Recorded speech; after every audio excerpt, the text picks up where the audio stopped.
You've heard about the 99%. You've heard about the 1%. And then there's Rick Waverly. He belongs to neither group. He's a leaper. Leapers is a novella about money. Leapers is a story for the era of Occupy Wall Street. Rick Waverly grew up in a steel town. His family worked the mills. He seemed destined to spend his life amid their fires. But he wanted to be a famous writer. He escaped. He moved to the big city, where he reinvented himself. It was like moving to Oz. He got a job at American Prosperity, a magazine that devoted long articles to the lifestyles of billionaires. For 20 years, he immersed in their world.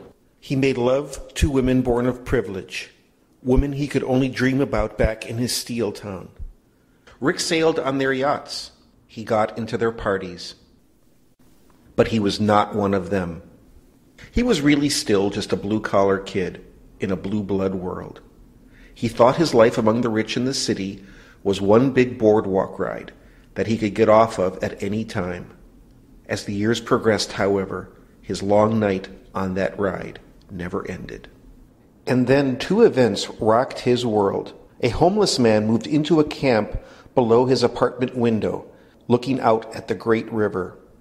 Rick lived far uptown, where the park was wilder along the shore. Who was that ragged man who sat at his fire each night?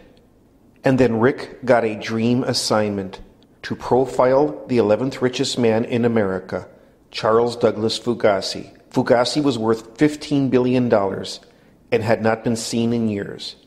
Rumors were that he might even be dead. Who was Charles Douglas Fugazi? This is a story of Rick bouncing between the world of that hobo and the missing billionaire. Rick's quest led him to a surprise conclusion. Rick learned lessons from Fugazi and from the old hobo. He learned about money. He learned about life. Rick discovered that when you try to leap up in the world, or even if you are perched in a position of privilege, you sometimes end up falling.